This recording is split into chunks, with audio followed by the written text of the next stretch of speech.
공습 경보를 발령합니다.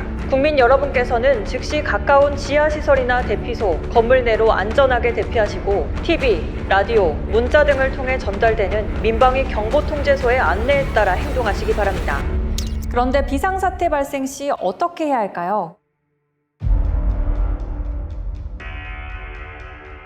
비상사태란 전쟁 또는 이에 준하는 비상시 상황을 말합니다. 비상사태가 발생하면 정부의 대응뿐만 아니라 국민의 자발적인 협조와 대비가 중요한데요. 방법을 알아야 대비도 가능합니다. 그렇다면 비상시 국민 행동 요령은 어떻게 될까요? 4가지를 기억해야 하는데요. 먼저 일상생활을 하면서 미리 꼼꼼하게 준비해서 대피 장소를 사전에 파악합니다. 대피소는 네이버 지도, 티맵, 카카오맵을 통해서 확인이 가능합니다. 민방위 대피소를 검색하고 가까운 대피소를 찾아서 선택한 후에 길찾기로 위치를 확인합니다. 생존 배낭에는 생수, 간편식, 손전등, 상비약, 라디오와 건전지, 화장지와 물티슈, 화생방 방독면, 마스크나 보모장갑, 장화, 비닐봉투 등을 미리 챙겨 놓습니다. 공습경보나 핵경보가 발령되면 안전하고 신속하게 대피한 후 신체를 보호합니다. 이땐 가까운 민방위 대피소로 이동해야 하는데요. 민방위 대피소로 갈 수 없는 위급한 경우 가까운 지하주차장 또는 콘크리트 건물 내 유리창이 없는 안전한 곳 등으로 대피해야 합니다.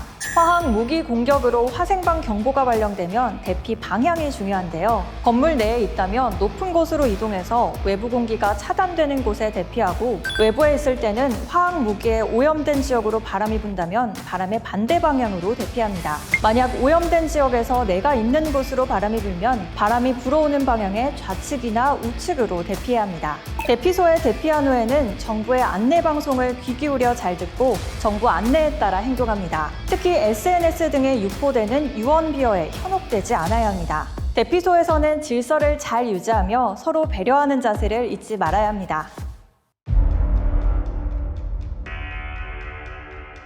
민방공 경보는 화생방, 핵무기를 포함한 적의 항공기, 유도탄 또는 지상이나 해상 전력에 의한 공격이 예상되거나 공격 중일 때 그 사실을 국민에게 신속히 알리기 위해 발령됩니다. 민방공 경보 체계는 5개의 형태로 이뤄지는데요. 적으로부터 공격이 예상될 때 음성 방송과 재난 문자로 경계 경보가 발령되면 즉시 TV나 라디오를 청취하며 정부의 안내에 따라야 합니다.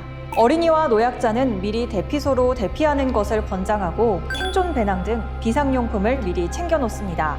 화재에 대비하여 가스는 차단하고 전기코드 분리하고 야간에는 전등을 끄고 불빛이 밖으로 나가지 않도록 차단해야 합니다. 극장, 운동장, 음식점 등 사람이 많이 모인 곳에서는 영업을 중단하고 손님들에게 경보 내용을 알리고 순차적으로 대피시켜야 합니다. 다음으로 항공기, 미사일 등 적의 공격이 임박하거나 진행 중일 때 사이렌과 음성방송, 재난문자로 공습경보가 발령됩니다. 사이렌은 1분간 울립니다. 대피는 가까운 지하시설 또는 유리창이 없는 건물 안으로 들어가야 합니다. 대피할 때는 화재 또는 단전이 있을 수 있으니 엘리베이터보다는 계단을 통해서 이동해야 합니다. 차를 타고 이동 중에는 도로 오른쪽에 차를 세우고 키는 차에 놓아둔 채로 가까운 민방위 대피시설 또는 지하 공간으로 신속히 대피합니다. 적의 화생방 공격이 있거나 예상될 때는 음성방송과 재난문자로 화생방 경보가 발령이 되는데요. 이때는 화생방 방독면과 마스크, 수건 등으로 호흡기를 보호하고 외부 공기를 차단할 수 있는 높은 층의 실내 공간을 선정하여 대피합니다. 핵폭발이 일어나거나 예상될 땐 사이렌과 음성방송, 재난문자로 핵경보가 발령됩니다. 이때는 최대한 가까운 지하시설이나 화장실 등 건물 내 유리창이 없는 안전한 곳으로 대피해야 합니다.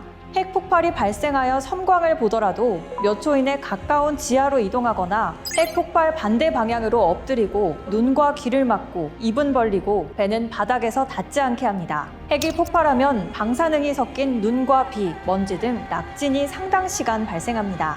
낙진으로 인한 통제구역 안에 있을 경우에는 최대한 지하 깊은 곳으로 이동하여 낙진이 안정화될 때까지 정부의 안내방송에 귀 기울여야 하며 공동대피소에서는 대표자를 선정하고 질서를 유지하여야 합니다.